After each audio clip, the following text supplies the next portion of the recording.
শেষ বাধাটিও আর থাকছে না, যে কোনো সময়ে ঘটে যেতে পারে ভয়ঙ্কর কিছু। পরমাণু যুদ্ধের দ্বারপ্রান্তে চলে যাচ্ছে বিশ্ব, বিশ্লেষকদের সংখ্যাও তাই বাড়ছে। বিশ্ব রাজনীতিতে পারমাণবিক উত্তেজনার আশঙ্কা ফিরছে আবারও।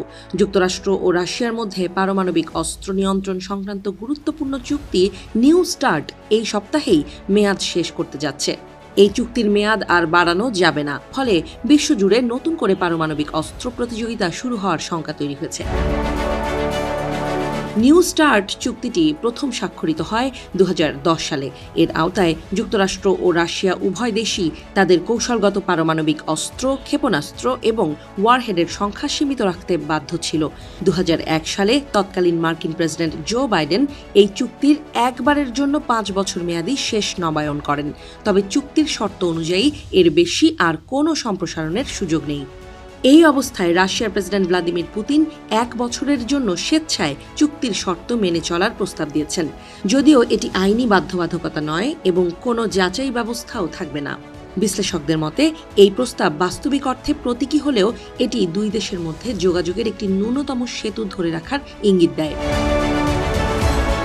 চুক্তিটি পুরোপুরি ভেঙে গেলে যুক্তরাষ্ট্র ও রাশিয়া উভয়ই চাইলে তাদের ক্ষেপণাস্ত্রের সংখ্যা বাড়াতে পারবে এবং শত শত অতিরিক্ত পারমাণবিক ওয়ারহেড মোতায়েন করতে পারবে।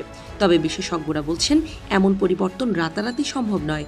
বড় পরিসরে অস্ত্র বৃদ্ধি করতে কমপক্ষে 1 বছর বা তারও বেশি সময় লাগবে, কারণ এতে প্রযুক্তিগত, অর্থনৈতিক ও অবকাঠামোগত চ্যালেঞ্জ রয়েছে। তবুও উদ্বেগ কম নয়। ক্যাম্পেইন ফর নিউক্লিয়ার ডিসআর্মামেন্টের সেক্রেটারি জেনারেল সোফি বোল্ট সতর্ক করে বলেন, নিউ স্টার্টের পতন বৈশ্বিক অস্ত্র নিয়ন্ত্রণ ব্যবস্থার জন্য একটি গুরুতর ও বিপজ্জনক পশ্চাদপসরণ হবে।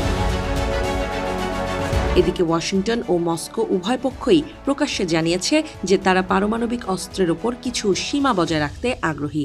লন্ডন স্কুল অব ইকোনমিক্সের থিঙ্ক ট্যাঙ্ক LSE আইডিয়াজের সহযোগী গবেষক ভুক ভুকসানোভিচ বলেন, বর্তমান বৈশ্বিক প্রেক্ষাপটে আবারও বড় শক্তিগুলোর মধ্যে প্রতিযোগিতা তীব্র হচ্ছে।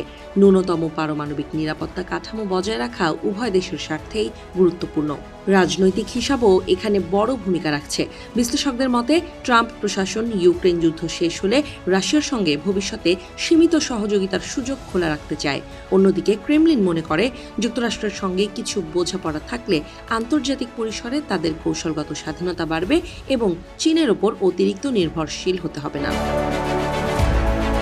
এই প্রসঙ্গে হোয়াইট হাউসের এক জ্যেষ্ঠ কর্মকর্তা বার্তা সংস্থা অ্যাসোসিয়েটেড প্রেসকে জানায়, প্রেসিডেন্ট ডোনাল্ড ট্রাম্প পারমাণবিক অস্ত্রের উপর সীমা বজায় রাখার পক্ষে আগ্রহী এবং ভবিষ্যতে যে কোনো অস্ত্র নিয়ন্ত্রণ আলোচনায় চীনকে অন্তর্ভুক্ত করতে চান।